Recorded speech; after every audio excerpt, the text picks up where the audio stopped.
এই মুহূর্তে সবচেয়ে বড় খবর, big breaking news. CPM, Congress ও আইএসএফ এক প্রকার তারা জোটের একেবারে নিশ্চিত।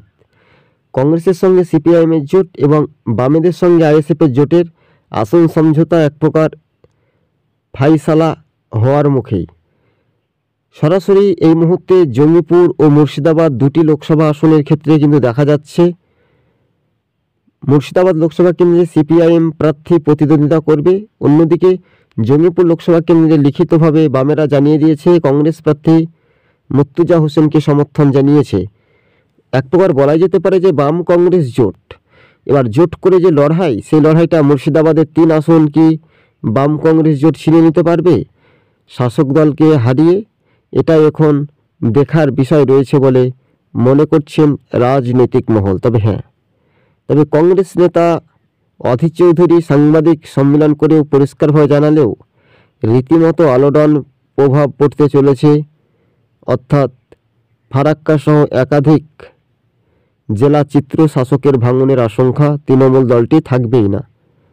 সরাসরি কংগ্রেস ও সিপিআইএমের প্রতিনিধিত্ব তারা বৈঠক করেন, অর্থাৎ বকুলদা জঙ্গিপুরে বাম সমর্থিত কংগ্রেস প্রার্থী মুর্তজা হোসেন বকুলদা প্রার্থী হয়ে আরও একটা আকর্ষণীয়ভাবে বাম জোটের বিপুল সংখ্যক মানুষজন এবার কিন্তু সামিল হচ্ছে। শুধু সময়ের অপেক্ষা, আর এই সময়ের অপেক্ষাটা কতটা এগিয়ে থাকবে বা পিছিয়ে থাকবে সম্পূর্ণরূপে সেটা কিন্তু দেখার একটা বিষয় রয়েছে।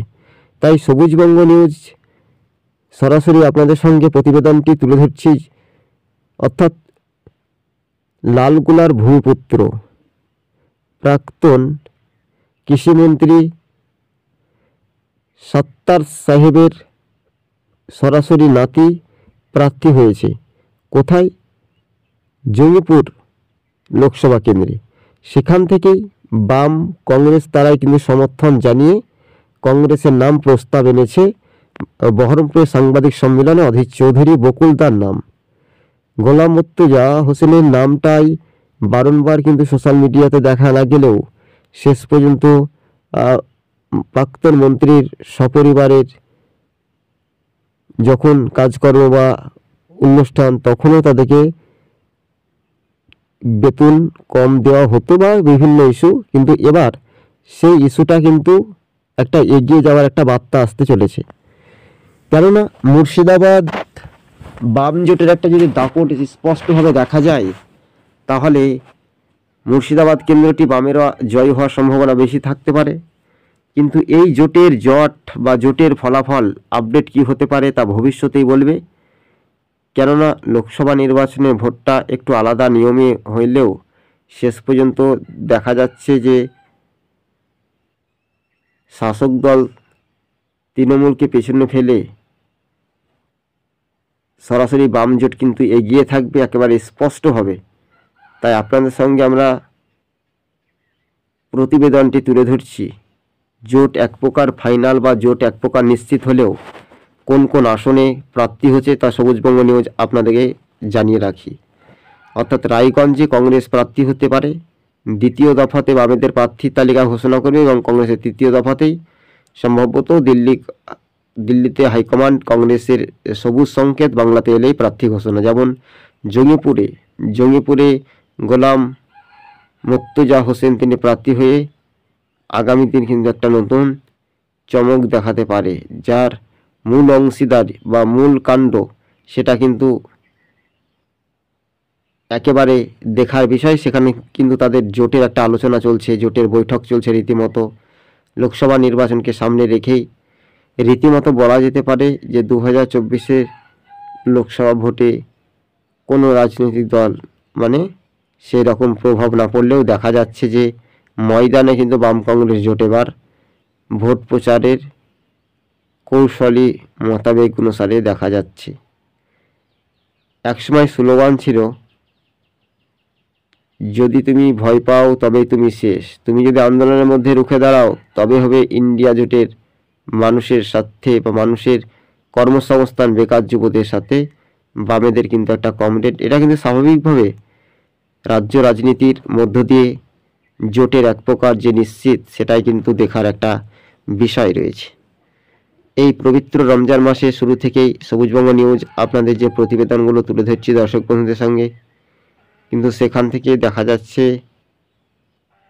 যে এক মহিমায় বা এক সমহিমায় রাজ্যের মানুষ এবার তৃণমূল সরকারের দিকে রায় প্রদান করছে না, একেবারে স্পষ্ট। সেটা ইঞ্চিতে ইঞ্চিতে মিলে যাওয়ার সম্ভাবনা বেশি বলে এমনটাই মনে করছেন রাজনৈতিক মহল। তবে 2024 লোকসভা ভোটেই জোটের ওপর ভরসা রাখছে বাংলার মানুষজন। আর এই জোট আদতে শান্তি, অবাধ, সুষ্ঠু পরিবেশে ভোটাররা করতে চাইলেও নেতাদের এতই পেছানোর কাজ কি? হাতে মাত্র তো দলীয় প্রার্থী বেশি দিন সময় পাবে না। তাছাড়াও রাজনৈতিক সমীকরণে চিত্রগুলো দেখা যাচ্ছে যে ভিক্টর প্রার্থী হতে পারেন রায়গঞ্জ থেকে, এমনটাই সম্ভবত। মোস্তাক আলম প্রার্থী হচ্ছেন মালদার উত্তরে, দক্ষিণে ইসাকান চৌধুরী, কিন্তু বামেরা সেখানে প্রার্থী দিয়েছেন না, তবে আসন সমঝোতা করে প্রতিদ্বন্দ্বিতা করার ডাক দিয়েছেন। এবার সরাসরি কিন্তু গুরুত্বপূর্ণ বিষয় হলেও রাজনৈতিক মহলে সব জল্পনা কল্পনার অবসান ঘটিয়ে বাস্তবে সেই রূপরেখাগুলো দেখা যেতে পারে। তবে এক প্রকার জোট যদি হয় কি না, তাহলে সমীকরণটা বদলে যেতে পারে। এই সমীকরণটা বদলে যাওয়ার মুখে কিন্তু একটা বাম জোটের প্রার্থী তবে আইএসএফকে 5টি আসন দিতে পারে, এমনটাই খবর। কংগ্রেসকে 12টি আসনে প্রার্থী দেওয়ার সম্ভাবনা বেশি, যেহেতু আলিমুদ্দিন থেকে যে সবুজ সংকেতটা ধীরে ধীরে আসেনি বা কংগ্রেসের হাইকমান্ডার থেকে দেওয়া হয়নি। সিল মানে মানুষের যে একটা রুটি রোজগার, কর্মসংস্থান, বেকার যুবদের কাজ, সেটার ওপর কিন্তু একটা সমৃদ্ধ দেখা যেতে পারে। হ্যাঁ, এবার রায়গঞ্জে ভিক্টরের নাম বারবার প্রস্তাব হচ্ছে, দার্জিলিং থেকে নেপাল মাহাতো।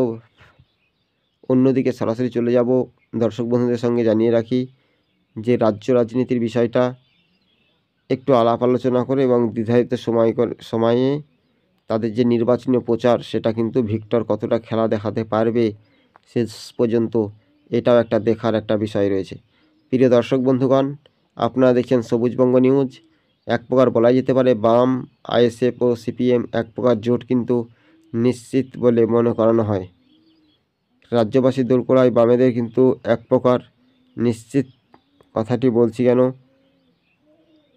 দর্শক বন্ধুরা অবশ্যই বুঝতে পারবেন যে সিপিএম, কংগ্রেস, আইএসএফ এবার জোটেই দরজা খোলা ছিল রীতিমতো। এবার তাদের বৈঠক, এই ছিল আজকে প্রতিবেদন। সরাসরি রায়গঞ্জে ভিক্টর প্রার্থী হওয়ার সম্ভাবনা বেশি, এমনটাই খবরের আপডেট। মুর্শিদাবাদের জঙ্গিপুরে কংগ্রেসের প্রার্থী।